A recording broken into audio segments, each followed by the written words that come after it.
Muy buenas tardes, nos encontramos con la señora Patricia Norma Rosiles Aguado, quien aparte de ser la autora de la novela corta El Día de San Juan, ha sido incluida en varias antologías editadas por la Ibero Campus León y en la fecha más reciente el libro de cuentos a 5 tintas editada por la Ejida. ¿Es correcto esto? Es correcto. ¿Qué nos puede platicar sobre su libro? ¿Qué fue lo que lo motivó a escribirlo?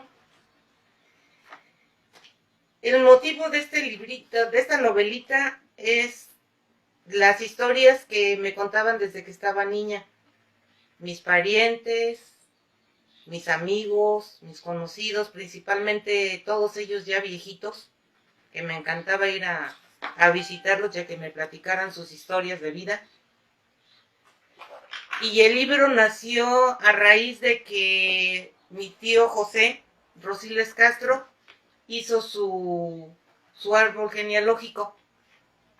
Eso me dio idea para investigar un poquito más porque él se quedó un poco corto.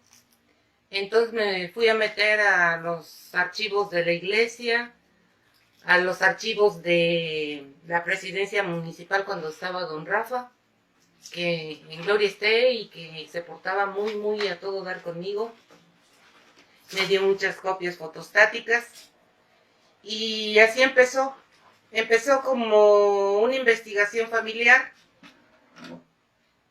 de dónde venían los Rosiles, cuándo llegaron los Rosiles, y para eso fue a finales de 1700. ¿Nos puede dar una breve introducción a su historia como escritora? Como escritora, pues yo empecé a escribir cuando estaba en quinto de primaria. Ese año lo hice en un rancho que se llama Cuitzillo Chico, en el estado de Michoacán. Y resulta que la maestra de primero y segundo, porque nada más había 3 salones y eran grupos mixtos, primero y segundo, la maestra se enfermó y no mandaron de Morelia a nadie que la reemplazara. Entonces el director, que era el maestro de quinto y sexto, me mandó a mí a cuidar a los niños porque ya había mandado bastantes de los alumnos más grandes y con ningunos estaban en paz. Entonces, me acuerdo que me dijo, vas a ir a cuidarlos y si no los tienes en paz, te repruebo. Y yo dije, va, pues ¿qué? Bueno, me fui. Y sí, era una verdadera tropa ese salón. No me hacían caso, me hicieron llorar, hasta que se me prendió el foquito y les dije que les iba a contar un cuento si se portaban bien y hacían la tarea. Pues resulta que de cuento en cuento me fui un mes y se me terminaron todos los cuentos que yo me sabía. Y me tuve que poner a inventar cuentos. Entonces, por la tarde, la escuela era en la mañana y en la tarde. Ya por la tarde noche me ponía a escribir un cuento para mañana, para el día siguiente contárselo a los niños. Y pues así empecé a escribir y seguí escribiendo. Empíricamente, sin ningún conocimiento más que el que me daba el estar leyendo todo lo que caía en mis manos, ya fuera novela, periódicos, cuentitos, lo que fuera, el chiste era que yo tenía que estar leyendo. Eso hasta 1990, me parece que 90, que fue cuando tomé el primer diplomado en crítica y construcción literaria en Moroleón. Entonces sí, ya empecé a tener bases, ya saber cómo moverme dentro de escribir y de todo eso. Y precisamente en un taller de novela histórica que tomé en Salamanca, fue cuando nació ya verdaderamente el Día de San Juan, porque todos los cuentos que tenía dispersos, todas las historias que tenía acumuladas ahí, fueron empezando a tomar forma en ese taller. Entonces, primero lo hice con voz de adulto, como todo mundo lo conocemos, con la visión de los adultos. Pero luego me quedé pensando, no, porque don Jesús La Sirga, un comerciante del mercado, que también era bien buena onda y me platicó muchas historias, me dijo que él y otros niños anduvieron en la calle. A mí se me hizo así como que, caray, como que en plena lucha y había niños en la calle. Entonces tomé la mirada de dos niños, de Juan Felipe y el Tepu, dos amigos de la primaria que se escaparon cuando empezó la revuelta. Y ahí me puse yo a ver, a imaginar con lo que me contó don Jesús, con lo que me contaron todos, a ver cómo un niño podía ver la guerra, desde qué punto de vista la veían. Y por eso fue que surgió la mirada de los niños en el Día de San Juan, porque los protagonistas son dos niños. ¿Nos pudiese regalar alguna breve lectura de su libro? No, quisiera hablar un poco primero de mis parientes, todos los que estuvieron ahí involucrados en la defensa, que fueron todos los Rosiles, todos los Castro, todos los Álvarez, todos ellos, todos lucharon por su pueblo. Entonces, tengo entendido que algunos de sus antepasados fueron fundadores y otros más fueron defensores, porque no es lo mismo ser un defensor de Uriangato que ser un fundador. No, los fundadores, ¿Quiénes Rosiles, fueron sus parientes? Los Rosiles llegaron a finales de 1700 durante el auge del Real de Minas en Guanajuato. Y de ellos al más lejano que pude llegar, porque no hay papeles, fue a don Nabor Rosiles. No se sabe el segundo apellido, porque antes les interesaba nada más el apellido de los papás, el de la mamá se omitía. Eso sí, si tenían 5 nombres, los 5 nombres estaban completitos. Y ellos, los fundadores fueron esos, son de don Nabor, don Nacho y... en fin, y esos son los fundadores. Los defensores no, los defensores fueron los que vivieron y lucharon en 1918. ¿Nos puede decir algunos de los nombres de ellos? Pues el principal yo creo que es mi abuelo, José Rosiles Castro, que era presidente municipal en ese entonces de la villa. Estaba mi tío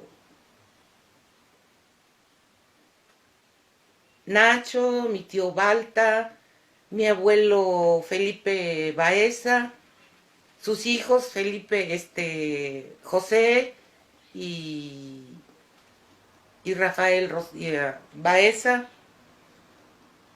Los Castro, por los Castro también tenemos un montón de familiares que desgraciadamente pues no me acuerdo ahorita de todos sus nombres, pero todos los Castros eran parientes muy cercanos de los Rosiles, porque era Rosiles Castro, Rosiles Álvarez, todos los Álvarez también, todos ellos, hay muchos Álvarez, hay muchos Rosiles, hay infinidad de personas. En el libro de San Juan, del Día de San Juan, ¿a quiénes menciona usted ahí? Aquí le doy las gracias a Jesús Zamudio La Sirga, que como ya dije era comerciante en el mercado.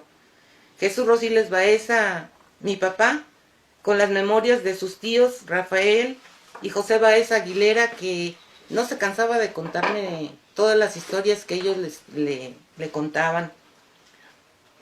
Rafael Díaz González, el notario eclesiástico por muchos años. Bonifacio Díaz, don Boni, que me encantaba también platicar con él. El mayor Antonio Gaona Izquierdo, también un ex revolucionario que vivió y murió en Uriangato, que también era una fuente inagotable de historias. Pastor Rosiles Villalobos, mi tío pastor. Angelina Martínez Castro, Mi tía, también ella me contó muchas historias de cómo vivían. Ella me iluminó el coco con decirme cuánto costaban las cosas, cómo las compraban, en dónde las compraban, quién vendía los camotes. Todo eso ella fue una fuente. La maestra Guadalupe Martínez Aguilera también, ella me contó bastantes historias. Y Rafael Rosiles, una pariente de la deseada, que no tengo desafortunadamente su segundo apellido, era ama de casa y estaba ya muy viejita. Y de ella, con la voz de ella es con lo que voy a narrarles algo que ella me contó. Y con la voz de Juan Felipe. Juan Felipe y el Tepu. Juan Felipe nació de un tío mío que murió después del 24 de junio, cuando llegó la fiebre aptosa, la influenza española a Uriangato. Él murió entonces, estaba chiquillo, tenía unos 7, 8 años. Y el Tepu ese sí me lo inventé yo completamente de cabo a rabo, pero está basado en los niños que anduvieron en la calle, porque no fueron niños, digamos, de dinero o de buena posición económica, sino fueron niños de la loma, del obrador, niños que tenían para sobrevivir, pero no más. Retomando sobre la defensa de Uriangato, ¿quién era en ese entonces? Me dijo el presidente. El presidente municipal era mi abuelo José Rosiles Castro. Tenemos también por ahí un dato que nos dice que hubo una carta muy famosa dando no las gracias, más bien... Es una carta de agradecimiento.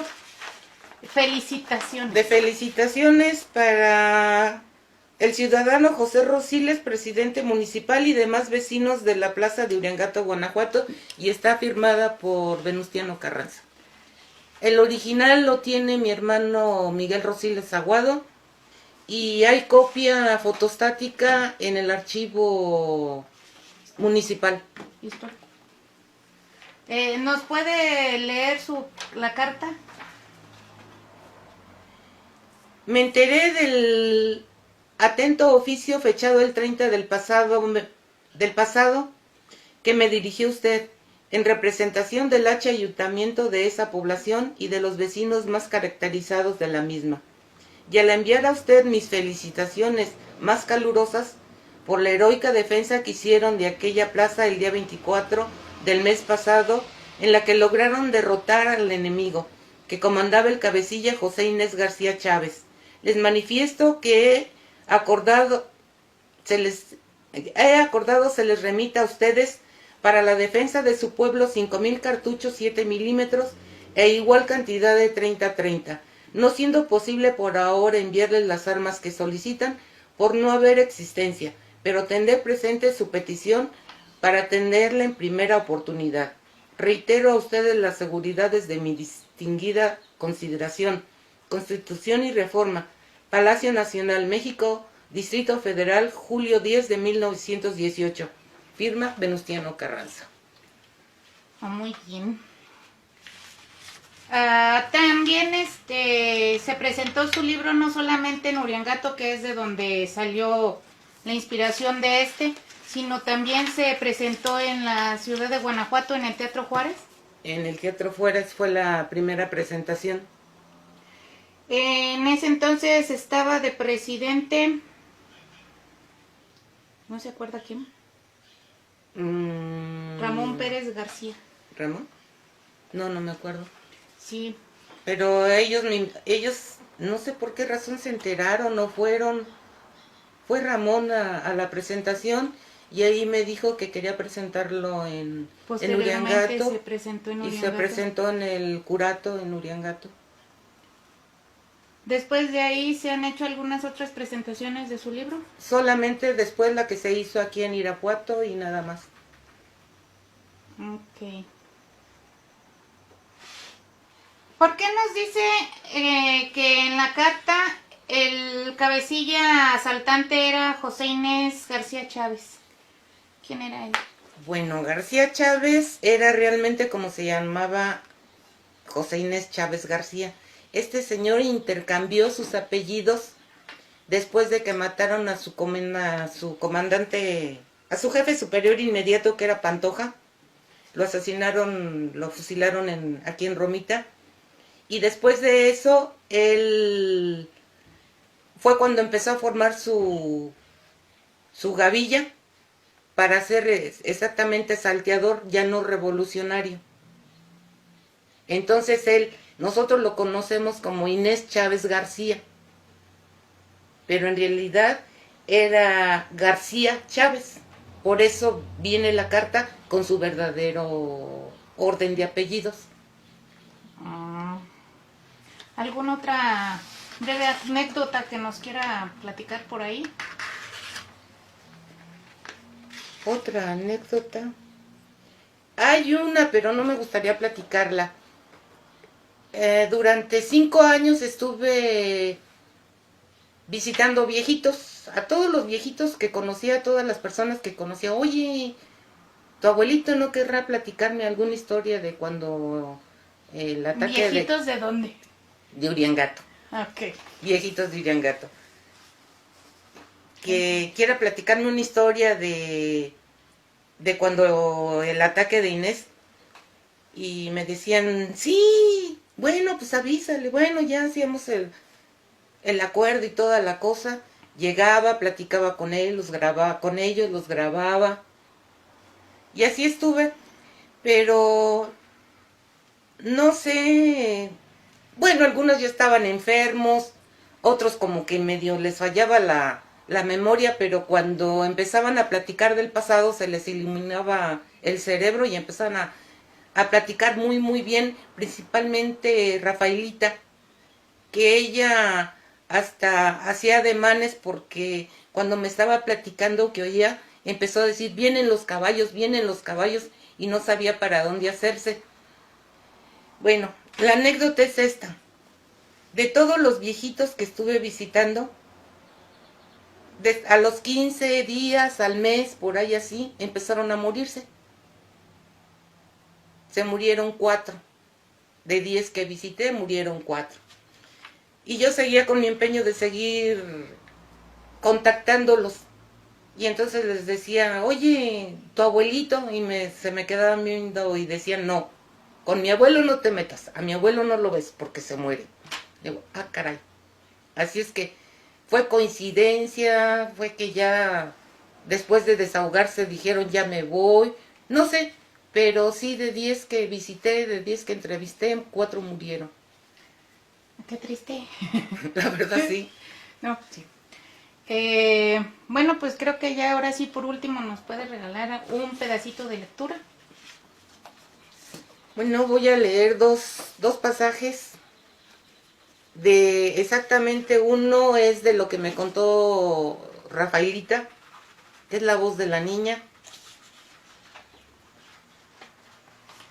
Después de que tocaron las campanas del templo, llegaron 2 voluntarios al rancho y le dijeron a mi pa que el enemigo estaba al alcance de la vista, que se fuera para el pueblo, que allí tenían casas en donde nos iban a esconder.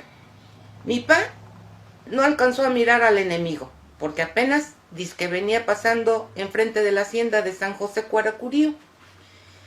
Y como es bien macetón, nomás les dijo, está bueno. Y en cuanto se fueron, los dones nos llevó al potrero. Allí tenía un joyo. A mi ma y a mis hermanos chiquillos los metieron, pero yo no quepí. Al joyo le echó unas tablas encima y después yo le ayudé a echarle tierra para que no se miraran. Y luego se puso como pollo descabezado, porque no atinaba a dónde esconderme. Quería enterrarme, como dicen que una vez enterraron a la Lupe cuando llegaron los revolucionarios. Entre el barbecho, así nomás, por encimita del surco y tapada con el rebozo. A la prove la pisotearon todos los caballos. Lo bueno fue que en un esquite tenía un rastrojo que le quedó después de que se murieron los animales y allí mero me trepó. Ya estaba podrido y que me caigo. No más que me atoré en la horqueta del palo y no me fui hasta el suelo. Ya después trajo unos zorcones y se los acomodó. Me envolvió en su manga de palma y allí me quedé, tiemble y tiemble, porque yo no quería que me encontrara el enemigo malo y me llevara para el infierno. Primero no me asomé, porque no quería ver al diablo, nomás oía. Primero parecía como cuando las colmenas se salen del cajón y andan buscando dónde acomodarse. Despuesito ya se oían más clarito las pisadas de los caballos, como cuando andaban a galope, y entonces sí me dio más miedo, porque también se oía como que bufaban los caballos del enemigo malo. Fue cuando me puse a rezar para que el diablo no me fuera a encontrar. Y yo no quería mirar, pero miré, porque el enemigo malo llegó al rancho con muchos caballos y muchos diablos. Hice un agujerito en el rastrojo y alcancé a mirar a los diablos. Traían sombreros como si fueran hombres y carabinas. Todas daban vueltas y vueltas y se reían con unas carcajadotas los malignos. Todos traían mangas de palma y otros nomás zarape, para taparse de la lluvia, y no se les fuera a apagar la lumbre, porque los diablos son de lumbre. Eran prietos, mojinos, y traían barbas y pelo largo, y les salía lumbre por los ojos. En cuanto tantito llegaron, todo empezó a jeder a puro blanquillo podrido, como dicen que hiede el diablo.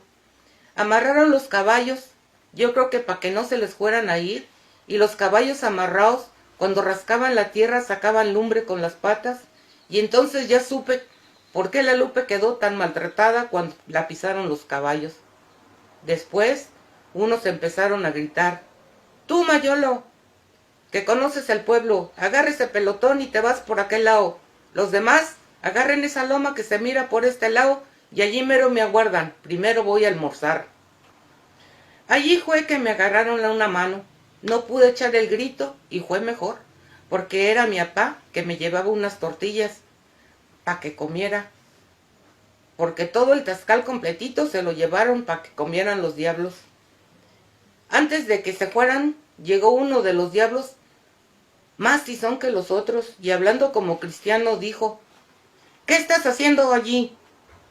Mi apá no le respondió. «Bueno, mirando si sirve el rastrojo para darle de comer a los caballos, pero ya está podrido y mejor no se los doy, no sea que se les enfermen». Y bien quedito me dijo que no me moviera, que ni respirara. Tapé el huequito y ni respiré, para que no me fueran a oír los diablos. Yo no quería que me llevaran para el infierno. Y ya después que el diablo de los que los mandaba almorzó, se fue con los otros diablos volando para el pueblo. Yo me la pasé allí escondida con mucho miedo, porque al chico rato se alcanzaba a oír cómo gritaban los diablos cuando se estaban llevando para el infierno a todos los del pueblo.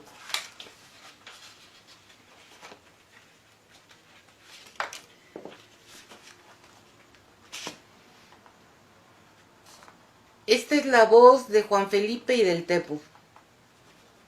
Ya en la azotea nos escondimos entre las ramas de una camelina para que no nos vieran los que estaban disparando. Mi amigo fue el primero en sacar los ojos y parte de la vacinilla que le cubría la cabeza para ver qué estaba pasando. Encima de la barda que circulaba la azotea como de medio metro de altura en la que yo estaba recargado. ¡Ay, San Quilmas del Cerro Prieto! ¡Ira nomás, Felipe! ¡Qué gentío de pelaos anda por allá! Hasta parecen hormigas bravas, de esas que cuando les pateas el hormiguero se vuelven locas. Disparan y corren, se agachan, se levantan, gritan, vuelven a disparar, brincan como tejones entre las probes matitas de maíz que apenas se asoman. ¡Ira, ira! ¡Ira cómo arrastran! Parecen carpantas sombrerudas entre los surcos que están más para allá del atorón. Después de ese escopetazo de palabras, el Tepu se agachó, se sentó junto a mí y se quedó mudo con los ojos muy abiertos. Fue mi turno de asomarme. ¡Santa cachucha! Si era cierto, eran muchos hombres, eran como montones y montones. Estaban por todas partes y venían más hijos de su reverenda madre del rumbo del rancho de la Deseada. Traían sus carrilleras cruzadas llenas de balas. Le dije a mi amigo: «¿Te fijaste, Tepu? Por ahí andan 4 hombres montados a caballo, son los que más gritan, han de ser los meros jefes porque corren para todos lados, los condenados arriando a los que andan a pie. Veía sus cuerpos mugrosos como se arrastraban, los que estaban más cerca de las casas del pueblo estaban echados de panza tras de la loma, que quedaba por un lado del atorón, y desde ahí disparaban. Yo veía que les brillaban los ojos debajo de los sombrerotes que se cargaban. Los ojos de esos bandidos se parecían a los ojos del diablo. Muchos traían un cuchillo entre los dientes y hachones encendidos en las manos.